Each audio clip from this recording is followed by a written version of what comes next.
Jangan memaki gelap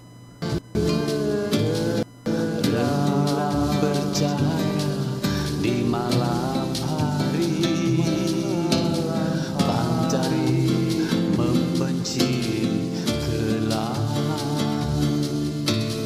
Kilau bintang di malam hari, gelap. Bismillahirrahmanirrahim. Pemirsa tercinta yang dirahmati Allah, Tuhan Yang Maha Esa bersuara kembali di kanal Hikmatologi. Monolog sederhana mengajak diri kita masing-masing berpikir, kian melembut, cerdas, dewasa, bijaksanakan hati nurani berdasar kitab suci agama kepercayaan yang kita yakini.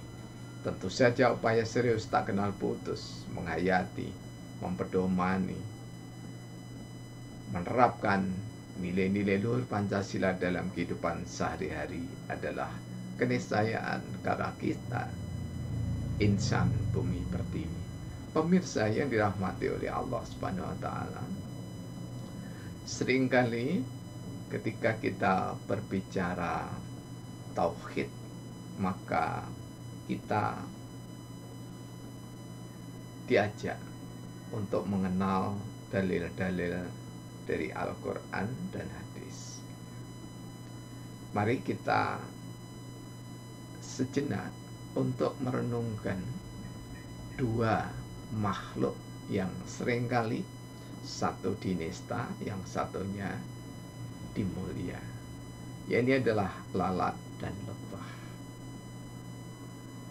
Jadi di sosial media ada ragam poster gitu ya, yang diposting bahwasanya betapapun indahnya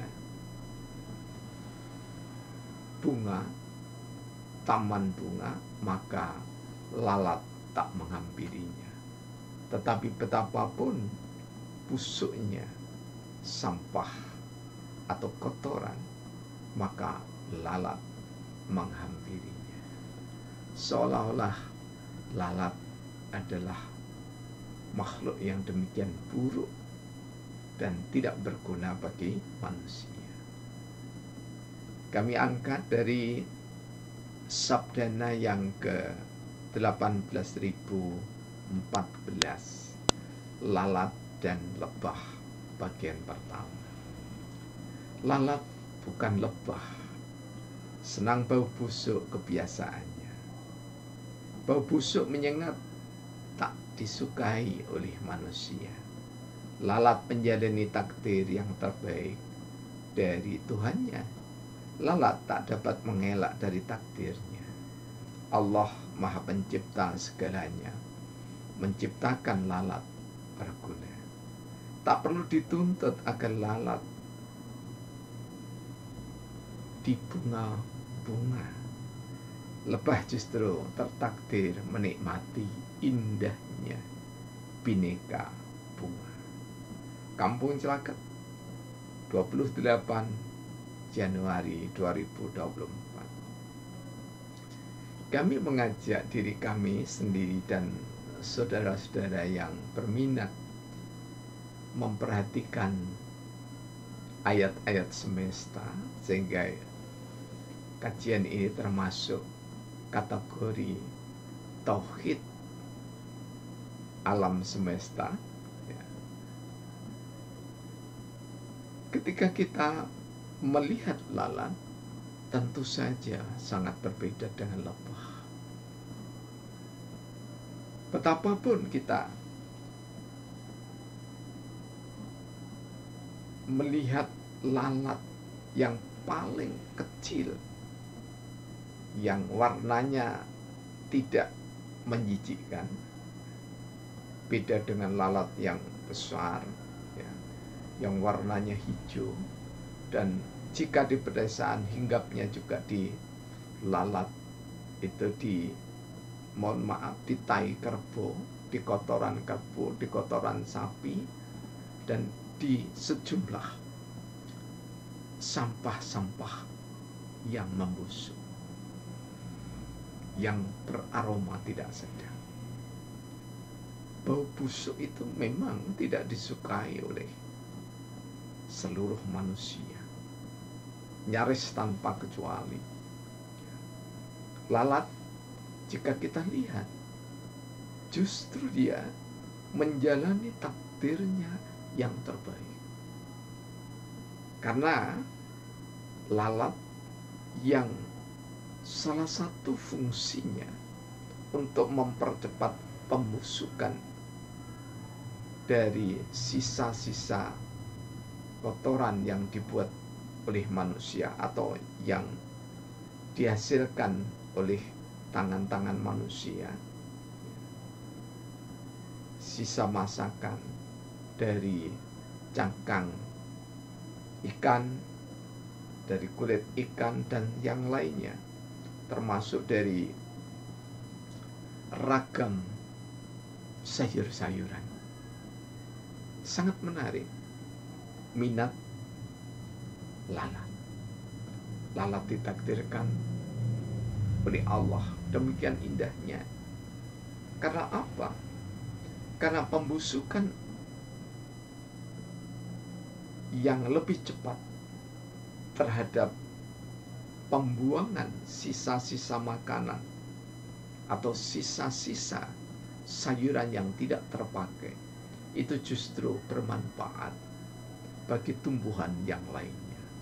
Lebih tepatnya, bermanfaat bagi petani. Karena dengan kecepatan yang dibantu oleh lalat, karena hinggapnya tidak sekedar hinggap tetapi juga mengeluarkan racun atau zat-zat yang bisa untuk mempercepat pembusukan dari sisa makanan itu, maka sisa makanan itu atau tumpukan-tumpukan jerami, tumpukan-tumpukan sisa dari sayuran yang sudah berbau itu akan semakin fungsional bagi para petani. Lalat tidak bisa mengelak dari takdirnya. Takdirnya memang harus menyinggahi ayat-ayat Allah yang berupa sampah. Tentu sampah itu dalam pandangan manusia pada awalnya tidak diterima, kecuali oleh petani. Jadi kalau petani bahkan membuat galian sedemikian rupa di belakang rumah, biasanya kami yang dari desa itu, di belakang rumah itu ada galian yang tingginya kurang lebih 1,5 meter ya. Kemudian lebarnya kurang lebih 2 meter. Nah, untuk menimbun ragam sampah, baik dedaunan, termasuk di dalamnya kotoran-kotoran hewan, apakah ayam, kambing, dan yang lainnya, tercampur sedemikian rupa, sehingga dalam rentang waktu 1 tahun diambil oleh orang tua kami, oleh mbah buyut kami, untuk dipergunakan sebagai bahan pemupukan kopi, cengkeh, lada, pohon pisang, dan aneka tanaman yang lainnya, termasuk kayu jati, ya, dan yang lainnya. Semua fungsional. Jadi apa yang ditakdirkan oleh Allah itu pasti yang terbaik untuk manusia. Karena itulah tidak pernah kita harusnya menuntut, ya, dengan kosakata yang berlebihan bahwa lalat tidak tertarik pada bunga. Karena yang tertarik pada bunga justru lebah. Karena memang ditakdirkan oleh Allah berbeda dalam menjalani kehidupannya.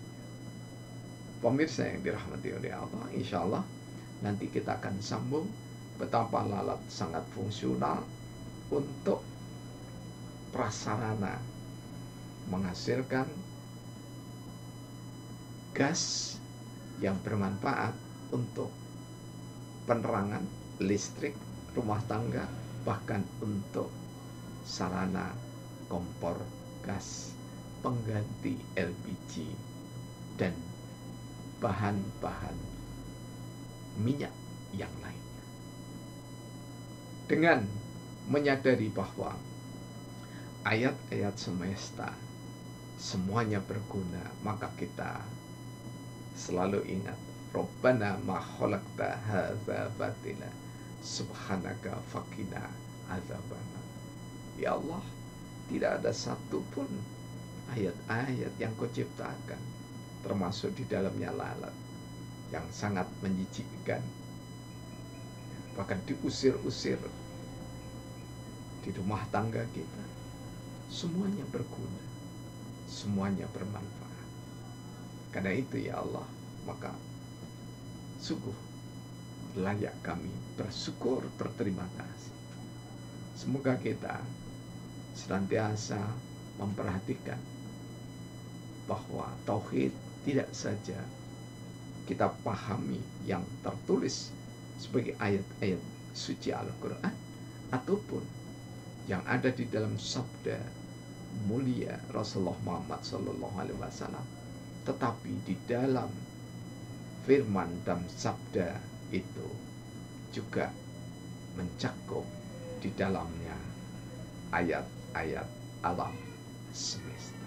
Karena itulah, jika kita jijik dengan lalat, maka membenci sewajarnya saja. Karena ayat yang berupa lalat sangat berguna bagi kehidupan manusia. Terima kasih atas segala dukungan. Mohon maaf atas kekurangan. Alhamdulillahirabbil alamin.